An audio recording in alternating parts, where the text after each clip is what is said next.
Bom dia. O nosso tema é hoje: deixar ou não dormir na casa da amiga?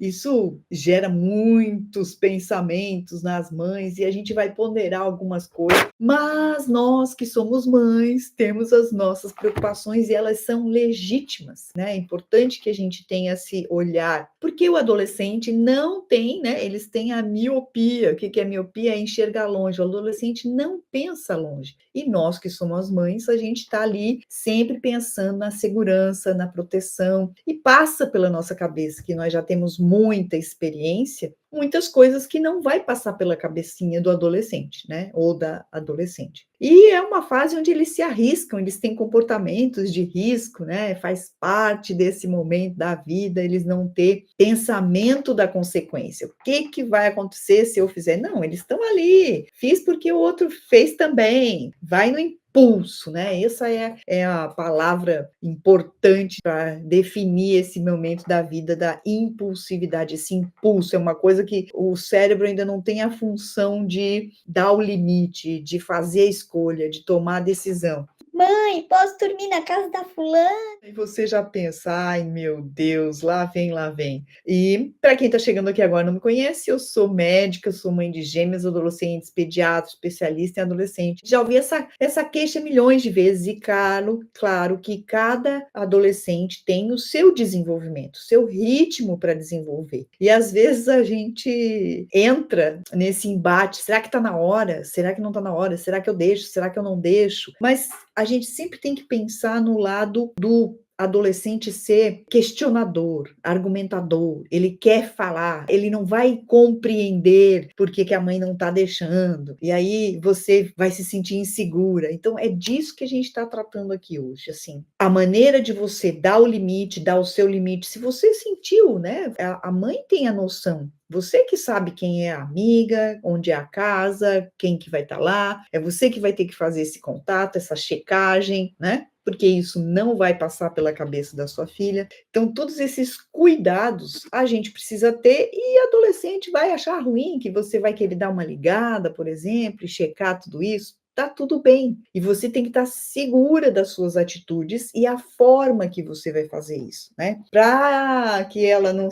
diga assim, ai, eu vou pagar mico, ai, vai dizer que eu sou a protegidinha da mamãe, que eu sou mimada, né? Tudo isso a gente ouve dos adolescentes, isso que passa pela cabeça deles. Esse limite que eu quero mostrar, né? Porque se você só proibir, só nunca deixar, você está prejudicando sim o desenvolvimento, as habilidades, a socialização, né? E eles amam fazer isso, é super gostoso ir dormir na casa dos amigos, né? É divertido. E a gente precisa o quê, então? Fazer com que a nossa filha não fique sem compreender que a sua atitude está para proteger ela. É uma proteção, é uma segurança. Ela precisa confiar no que você está falando. Se ela confia, ela não vai ficar brava, ela vai ficar até triste, né? Porque recebeu um não, está sendo frustrada. E quem é que gosta de ser frustrado? Ninguém gosta de ser frustrado. O mais importante que eu vejo aqui é que porque o adolescente ele tem muita clareza de como nós mães funcionam. Quando ele percebe que você está dando não por causa do seu medo e não para a proteção dele, não porque você, né, não confia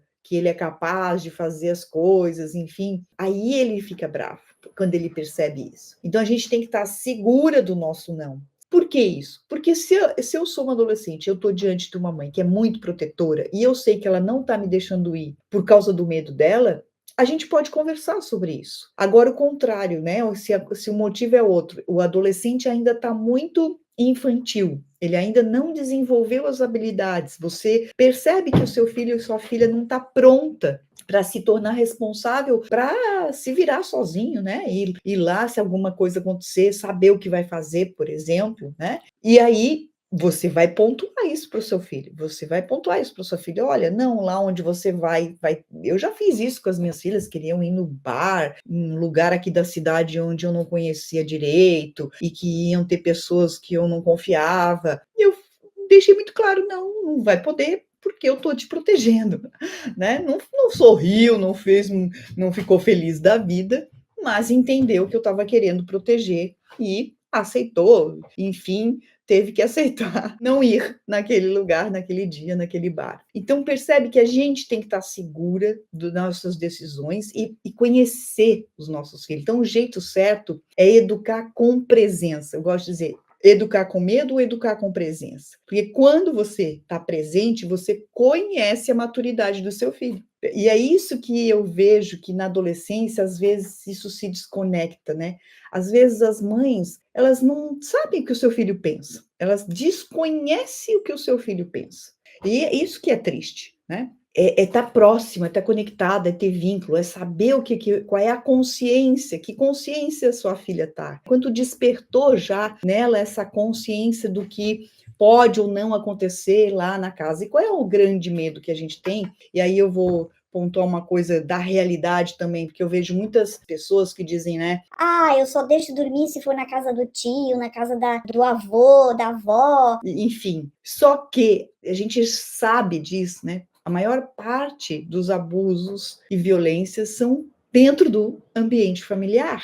Então, o nosso medo de deixar dormir na casa da amiga, que é o pai, ou o tio, ou o primo, ou o irmão, ou sei lá quem que vai estar lá, foge da realidade, né? Porque é muito mais comum sendo dentro da família. Então, percebe como essas coisas são da realidade, chocam com como a gente pode ou não, né? Ou deve ou não deixar ir dormir na casa da amiga. Então, o que eu digo? Que eu entendo como uma maneira mais adequada da gente é ter essa conexão com o adolescente, é conhecer o seu filho, saber em que momento, e também ter conversa sincera mesmo, de dizer, olha, me diz quem é que está na casa, quem vai estar, o pai e a mãe vão estar. Se acontecer algo, né, se você acontecer algo, você vai me ligar sem problema nenhum, eu posso te buscar qualquer que seja o momento, né? Então, o que eu pergunto quando eu estou atendendo isso? Eu falo assim para adolescente, eu trago essa consciência. Olha, sua mãe está com medo de que, vamos supor que você está lá com a sua amiga, vocês duas no quarto dormindo, conversando, batacarelando, né? Porque aí dormir mesmo, elas não vão dormir, né? Só lá pela madrugada que eu vou acabar dormindo, mas enfim, sua amiga levanta e vai para o banheiro. E nisso, o pai dela entra no quarto.